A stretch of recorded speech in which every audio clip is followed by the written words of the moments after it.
자, 오늘 본문에는 요셉과 형제들이 20여 년 만에 만나는 아주 극적인 장면입니다.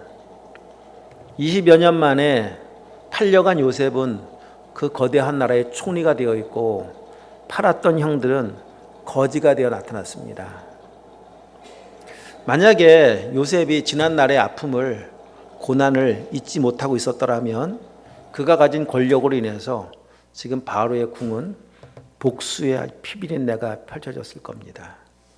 근데 요셉은 지난날의 아픔을 다 잊었을 뿐만 아니라 이 모든 일을 행하신 분이 하나님이라고 고백하고 있습니다. 참 요셉의 위대함은 바로 여기서도 찾아볼 수가 있습니다. 요셉이 지금 나이가 한 40살이 됐습니다. 40살이 됐습니다. 13살에 팔려가서 30살에 총리가 됩니다. 13년 동안 고생을 하면서 총리가 되었는데, 자, 이제 총리가 된 이후로도 시간이 한 10년 정도가 지납니다. 7년, 풍년 지났고 2년, 흉년을 지금 지났으니까 거의 40이 됐죠. 그러니까 총리가 된 지 10년이 지났는데도요, 이게 안 변한 거예요. 사람이 어려울 때야 뭐 그 어려움 속에서 하나님을 의지하는 믿음으로 살아가는 것, 그게 가능하다 치다 하더라도요, 한 10년 정도 총리가 되어서 온 땅을 다스리다 보면은 이게 변질될 수 있습니다. 신앙이든 모든 것이. 근데 요셉은 변함이 없습니다. 그 신실함을, 하나님의 은혜를 늘 기억하고 살고 있습니다. 그래서 이 가족을 살린 겁니다. 만약에 요셉이 그 중간에 총리가 된 뒤에 변질됐다면 다 죽었죠. 요셉은 이 형들을 만나면서 거지가 되어서 구걸하기 위해서 온 형들, 양식을 구하러 온 형들을 만나면서 지나온 고난의 여정에 대한 그 마지막 수수께끼가 다 풀려진 겁니다. 이 마지막 퍼즐 한 조각이 딱 맞춰진 겁니다. 왜 팔려가야 됐지 내가?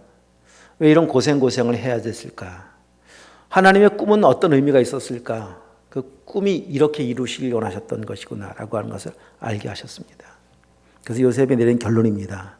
지금 여기 계속 이야기합니다. 하나님이 하신 겁니다. 하나님이 보내신 것이고 하나님이 하신 겁니다. 하나님이 하는 거라고 믿는데 뭐 죽일 이유가 뭐가 있습니까? 하나님이 하신 건데요. 미워할 이유가 뭐가 있습니까? 전혀 없죠. 자, 여러분, 우리 인생 가운데도 이렇게 고백하고 또 이렇게 놀라운 역사를 이루어갈 날이 올 것을 믿음으로 바라보실 줄 축복합니다. 지금은 잘 모릅니다. 과정을 지나가면서 잘 모릅니다. 사실 지나온 시절만 생각해 보아도 우리는 지나온 시간 속에서 진짜 하나님 이런 뜻이 계셨구나, 이런 그런 일도 있으셨죠. 그때도 힘들었었습니다. 지나가고 나서 보니까 참 하나님 이런 계획을 가지고 인도하셨었는데, 항상 그래요. 지금도 분명히 그렇게 인도해 가고 계시는데 지나가는 과정은 여전히 힘듭니다. 여전히 고통스럽습니다. 하나님의 일을 이루어가는 섭리를 이루어가고 계신 과정은요, 그 과정은 구름 타고 다니는 시간들이 아니에요. 정말 치열한 전쟁터를 통과해야 되는 그런 인생의 아주 힘든 여정들입니다. 그래서 그 시간들을 잘 참고 인내해야 합니다. 그리고 주님과의 교제를 놓치지 말아야 합니다. 그렇게 가다 보면 하나님의 뜻을 알 때가 분명히 와요. 야, 맞아. 그때 그 시간이, 그때 그 문제가, 그 아픔이, 그 억울했던 시간이 이런 일들을 위해서였었구나 알 때가 옵니다. 우리의 삶에 일어나고 있는 모든 일들은 하나도 우연은 없습니다. 모두 다 하나님의 선하신 뜻과 계획을 이루기 위한 섭리만 있을 뿐인 것을 믿기를 축복합니다. 이 사실 인정할 때 진짜 지금 하나님이 선으로 이루어 가시는 과정이라고 생각하고 받아지면 아픔까지도 소중해져요. 여기 접어두시고 우리 성경 한 군데 참 찾아 읽도록 하겠습니다. 이사야 30장, 구약성경 이사야 30장 26절 1003쪽에 있습니다. 이사야 30장 26절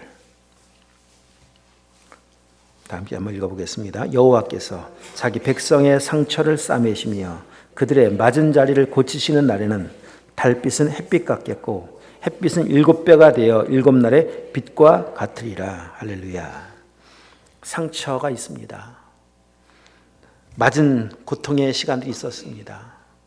근데 그 상처가 지나고 나서 보니까 하나님은 상처까지도 별로 바꾸시고 빛으로 바꾸시는 역사를 이루셨구나. 여러분, 상처가 별이 되고 빛이 된다면 상처가 하나뿐인 사람은 별이 하나잖아요. 상처가 열인 사람은 별이 10개예요. 하나님은 이 일들을 이루어가고 계신다는 겁니다. 지금 우리의 아픔을, 고난을 다 빛으로 바꿔가고 계신 과정 속에 있는 거예요, 여러분. 믿어지고 축복합니다. 이 시간 어떻게 하라고요? 인내하며 주님 바라보시고 더 기도하시고 의지하라는 겁니다. 요셉을 통해 배워야 될 삶의 핵심이 사람들은 늘 총리에만 초점이 맞춰질 때가 너무 많아요. 아닙니다. 요셉을 통해 배워야 될 것은 요셉이 총리가 됐더라, 이게 아닙니다. 정말 요셉 자신을 헌신짝처럼 버려버린 형들이었었지만은, 그런 형들, 또 지나온 시간들이 너무 힘들고 고통스러웠었지만은 그 모든 과정을 지나가면서 늘 하나님을 주목했던 요셉, 하나님을 바라보았던 요셉, 총리가 되어서도 그 태도도 가치도 변하지 않는 것이 요셉의 위대함입니다. 그리고 그에게 주어져 있는 모든 것들, 살리기 위해서 주신 하나님의 일하심이라고 하는 사실을 깨닫고 그 일을 실제로 행하는 것이 요셉을 통해 배워야 될 소중한 가치들입니다. 자, 여기서 이제 오늘 본문 다시 와서 보시면 20여 년의 시간을 보내면서 요셉만 달라진 것이 아니라 형들도 바뀌어져 있습니다. 20년 전 형들은 동생까지 팔아버렸었습니다. 왜? 내 마음에 들지 않는다고요. 요셉의 눈앞에 나타나 있는 형들도 어느덧 조금씩 달라져 있는 것을 만날 수 있습니다. 요셉이 형들을 만나자마자 행해왔었던 그 태도와 대우들, 처음에 만났을 때는요, 형들을 정탐꾼이라고 몰아붙였습니다. 간첩이라고 몰아붙였습니다. 그리고는 막내를 데려오라고 그러고서 형제 한 명 시몬을 인질로 잡아둡니다. 그리고 막내가 왔습니다. 형들과 함께. 그리고는 베냐민을 데리고 이제 다 돌아가는 길 아닙니까? 많은 양식을 가지고 돈도 싸가지고 돌아가는 길인데 베냐민의 짐에 은잔을 숨깁니다. 그리고 총리의 물건을 도둑질한 사람으로 누명을 씌웁니다. 이런 고난을 만날 때, 이런 과정을 통해 요셉은 형들을 테스트하는 겁니다. 지켜보고 있는 겁니다. 지금 어떻게 반응하고 있는지를. 근데 놀랍게도 형들이 달라져 있는 걸 보게 되는 거예요. 자, 42장 한번 가보도록 하겠습니다. 정탐꾼이라는 누명을 지금 오해를 받았을 때입니다. 정탐꾼은 간첩입니다. 간첩은 죽는 겁니다. 사형입니다. 그 죽을 위기에 처했을 때 형들이 어떻게 반응을 하는가. 21절, 42장 21절 다 함께. 그들이 서로 말하되 우리가 아우의 일로 말미암아 범죄하였도다. 그가 우리에게 애걸할 때 그의 마음의 괴로움을 보고도 듣지 아니하였으므로 이 괴로움이 우리에게 임하도다. 여기 보십시오. 우리가 범죄하였도다. 우리가 죄를 지었다. 20년 전에 행한 일이 죄인 것을, 참 죄인 걸 깨닫는 게 이렇게 오래 걸리는 거예요. 그땐 죄가 죄인지도 몰랐었어요. 그냥 당연한 거. 저 나쁜 동생, 저 얄미운 동생, 죽이는 것 당연했었는데 신생의 시간, 시련의 과정들 지나가다 보니까 죄구나, 그거 죄구나 깨닫기 시작하는 겁니다. 20년 걸립니다. 내가 죄인인 것을 깨닫는 것이 이렇게 오래 걸립니다. 자, 이제 돌아가는 길 베냐민이 누명을 쓰기 시작합니다. 자, 그때 누명을 쓰고 죽을 위기에 처했었을 때 44장입니다. 44장 16절 한번 읽어보겠습니다. 44장 16절 시작. 유다가 말하되 우리가 내 주께 무슨 말을 하오리까? 무슨 설명을 하오리까? 우리가 어떻게 주의 정직함을 나타내리까? 하나님이 종들의 죄악을 찾아내셨으니 우리와 이 잔이 발견된 자가 다 주의 노예가 되겠나이다. 이때 얼마나 놀라운 고백합니까? 하나님이 우리의 죄를 찾아내셨습니다. 그 말은 하나님 앞에 죄인입니다, 이 말입니다. 하나님 앞에 이젠 내가 행한 것, 과거 행했었던 동생 팔아버린 정도 그 행위한 죄가 아니라 하나님 앞에 내 행한 모든 것이 다 죄인입니다. 그래서 이 고백이 가능한 것이 은잔에 발견된 베냐민만 종이 아니라 하나님 앞에서 죄인이니까 우리 모두가 다 종이 되어야 마땅하다는 겁니다. 그러니까 이전에는 어떻냐? 그냥 내 마음에 안 들면 죽여야 돼요. 요셉 죽여야 됩니다. 내가 지금 힘든 거는 요셉 때문이고, 내가 힘든 것은 저 편애하는 아버지 때문이고. 그런데 여러분, 그렇게 나만 옳았었던 사람들이, 나 아니면 다 죽여야 된다고 생각했던 그 사람들이 44장 33절 한번 읽습니다. 이제 주의 종으로 그 아이를 대신하여 머물러 있어 내 주의 종이 되게 하시고 그 아이는 그의 형제들과 함께 올려보내소서. 야, 이렇게 달라집니다. 다시 한번 이 상황을 한번 생각해 보십시오. 잔뜩 이제 싸가지고 가는 거잖아요. 집으로 가는 길이 얼마나 발걸음이 가벼웠겠습니까? 가는데 갑자기 막 군대들이 막 쫓아오더니 너희를 그렇게 선대했는데 그렇게 극진히 섬겼더니 우리가 어떻게 악으로 갚을 수가 있느냐? 어떻게 그 소중히 여기는 것을 훔쳐갈 수가 있느냐? 무슨 말입니까? 그런 적 없습니다.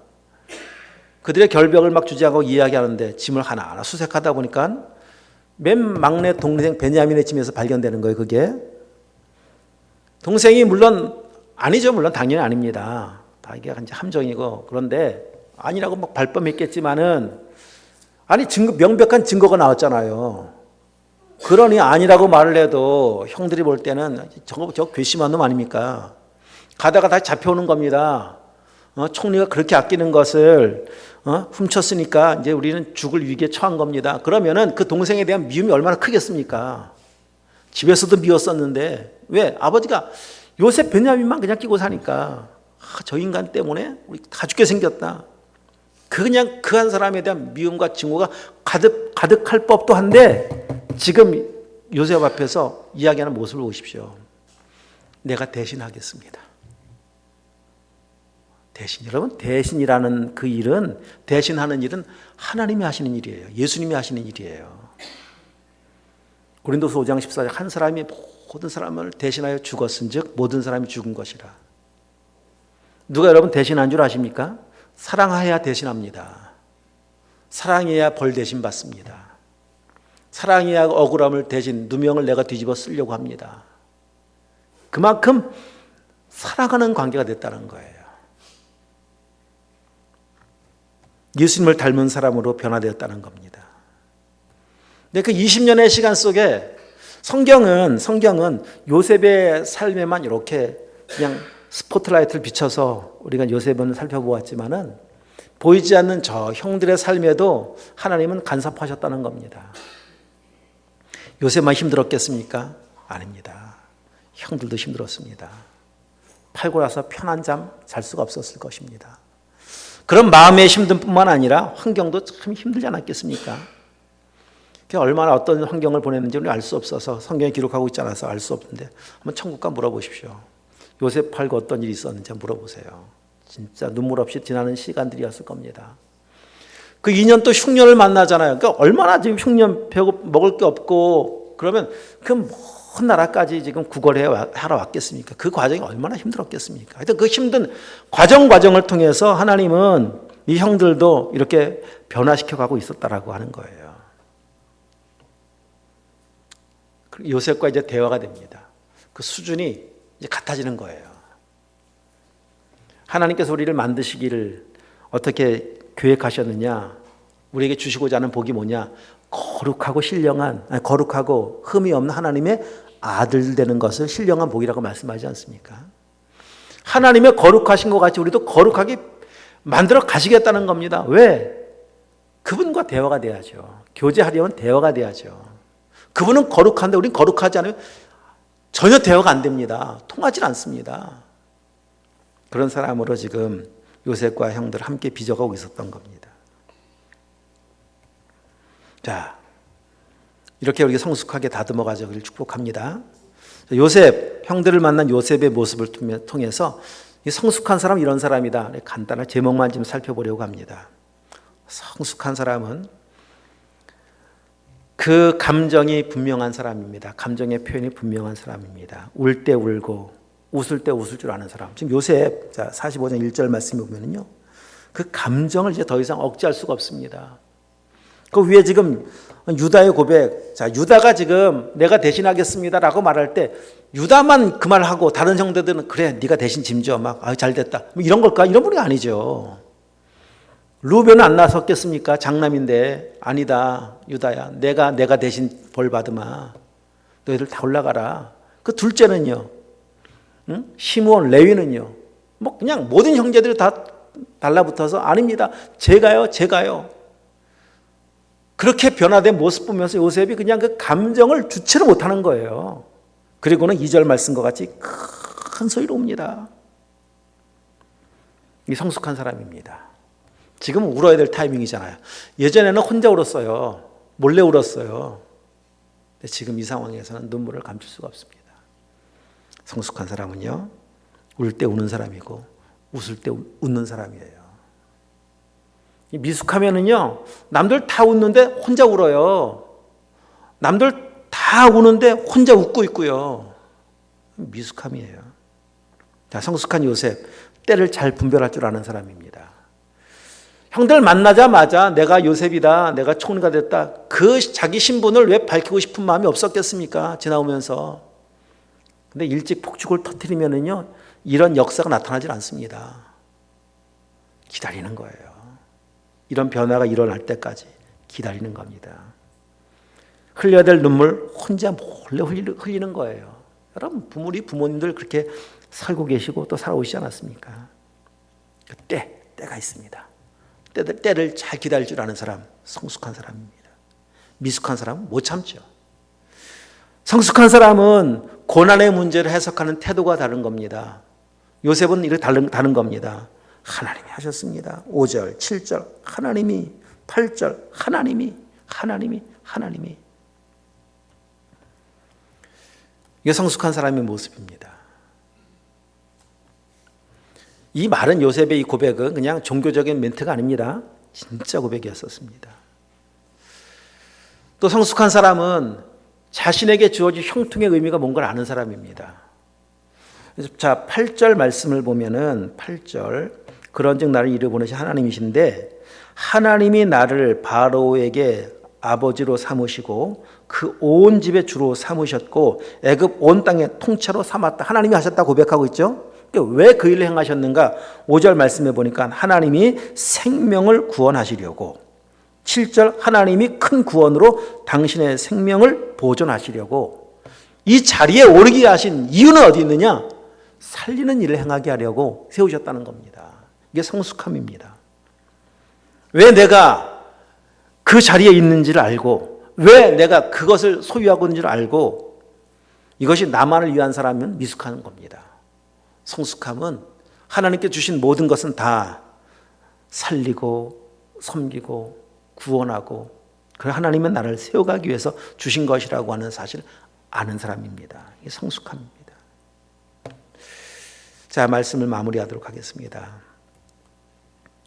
인생의 고난이라는 광야 여정을 지나가면서 요셉도 형들도 다 변화되었습니다. 이게 변했기 때문에 사는 거예요. 안 변하면 못 살아요. 요셉이 안 변했다 못 살아요. 다 죽었어요. 다 끝났어요. 형들도 안 변하면 못 삽니다. 계속 똑같습니다. 옛날과 똑같습니다. 살아가는 태도가 달라진 게 하나도 없어요. 그러면은 이 시험이 안 끝난다는 겁니다. 요셉은 그냥 안 변했는데 데려올 수가 없거든요. 계속 이 훈련의 과정을 지나가야 합니다. 왔다가 애굽에 왔다가 양식 좀 얻어갖고 또 집에 갔다가 왔다가 그러다 죽을 수 있습니다. 형들도 변화되니까 형들도 살고 온 가족이 이주해서 다 사는 거예요. 변화되어야만 삽니다. 여러분 가정에 이런 역사가 나타나길 원하고 계시지 않습니까? 그러기 위해서 필요한 거 다른 거 아닙니다. 내가 변화되면 돼요. 내가 바뀌고 변화될 사람은 다른 누구가 아니라 나. 야곱이 달라지니까 에서도 달라지지 않습니까? 다 원리는 똑같습니다. 야곱이 이스라엘 되고 요셉이 오늘 이렇게 아름다운 믿음의 사람 되니까 다 살고, 형들과의 오늘 이 45장에는 감격스러운 재회가 이루어지고, 오늘 묵상했었던 본문 말씀에 보니까 아버지와 47장에 보니까 오늘 아침 묵상 아닙니까? 아버지와 만나는 거, 아버지와 감격스러운 만남이 이루어지지 않습니까? 진정한 변화의 핵심은요, 환경이 달라지는 게 아니라 내가 하나님의 사람으로 성숙해지는 겁니다. 사랑의 사람 되는 겁니다. 오늘 이런 유다의 모습과 같이 대신 지겠습니다. 요셉의 모습과 같이 그 형제들을 살리기 위해서 계속 안고 품고 기다리는 것 같이, 이것이 하나님의 사랑이고 예수 그리스도의 사랑 아닙니까? 이런 사람 되는 겁니다. 이런 변화를 위해서 우리가 기도하는 겁니다. 하나님, 나를 변화시켜 주시옵소서. 나를 바꿔 주시옵소서. 오늘 성령 강림 주일인데 성령이 충만해지면 주님 닮아가는 거예요. 성령 충만에 대한 오해를 뭐 눈앞에 나타난 기적이 나타나고 뭐 이런 게 아니라 성령의 충만함은 그냥 작은 예수가 되는 겁니다. 그 사랑으로 사랑하며 용서하며 품어주고 이해하고 섬기고 이렇게 변화되어져서 우리 가정도 요셉의 가정과 같이 야곱의 가정과 같이 아름다운 이 하나님의 나라가 이루어져가는 역사가 우리 모두의 가정 속에 임하기를 주님을 축복합니다. 기도하시겠습니다. 하나님 아버지 감사합니다.